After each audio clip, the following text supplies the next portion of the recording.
J'ai entendu un jour une fille dire « Mon petit frère, c'est vraiment mon épreuve. Dieu, pourquoi tu me donnes une épreuve aussi difficile d'avoir un petit frère qui n'écoute jamais ?»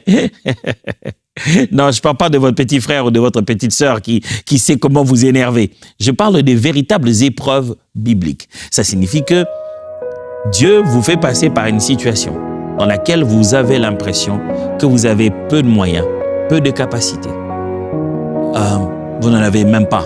Vous ne savez pas, comme on dit, à quel sein vous vouez. Vous ne savez pas d'où viendra le secours. Vous sentez que cette situation vous éprouve émotionnellement, psychologiquement, même de fois physiquement. Vous ressentez vos limites. Vous avez utilisé vos ressources, mais vous continuez à, malgré tout ce que vous avez déjà fait, vous continuez toujours à passer par un moment de disette, un moment de manque. Vous manquez des relations, vous manquez de temps, vous manquez la force physique, vous manquez la force psychologique. Vous mettez tout, mais ça ne fait qu'avaler et vous n'avez plus de ressources et vous êtes limité. Vous ressentez ces limites. Dieu vous éprouve. Dieu éprouve vos capacités.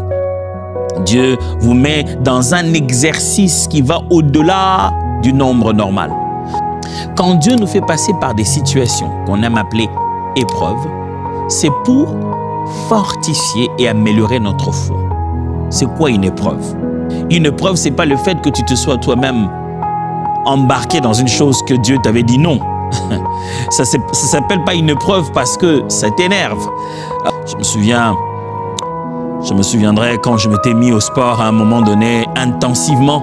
J'ai pris un coach qui était en train de me suivre.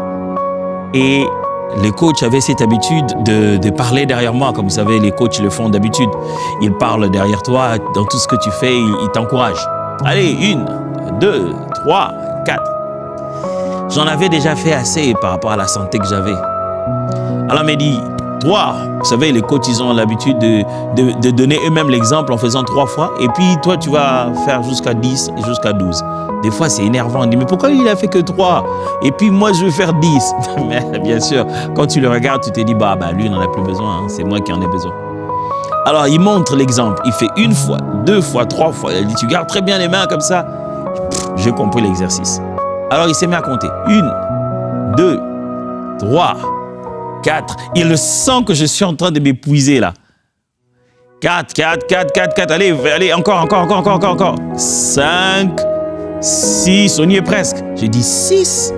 On y est presque comment? On va jusqu'à combien là? Si tu es presque. 7. Allez, encore un peu plus de fois. Et là, il m'a lâché la phrase. Il dit que c'est quand ça fait mal que ça commence à faire bien. Il dit, ah bon, en fait, je suis là pour venir souffrir en fait.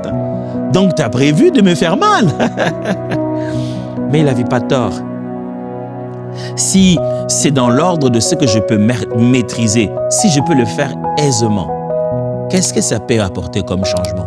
Je ne développerai aucun muscle si je ne les amène pas à bout de force, si je ne les amène pas vers la fin, à la limite de ses potentiels. C'est comme ça que Dieu nous muscle aussi spirituellement. En particulier notre foi. Il amène ça jusqu'au bout, jusque là où ça fait mal. Ça fait pas seulement mal, vous savez, quand vous faites des exercices pareils, ça fait mal à ce moment-là, juste, vous expirez là, vous dites, c'était difficile. Ça c'est rien. Demain matin, et un jour après, c'est là que vous commencez à ressentir les vraies douleurs.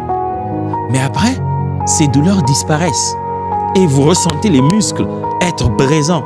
Il en est de même de notre foi. Les épreuves par lesquelles Dieu nous fait passer, ça peut vous donner envie de croire que Dieu veut vous tuer. Seigneur, tue-moi seulement que je meure parce que là, c'est trop. C'en est des trop.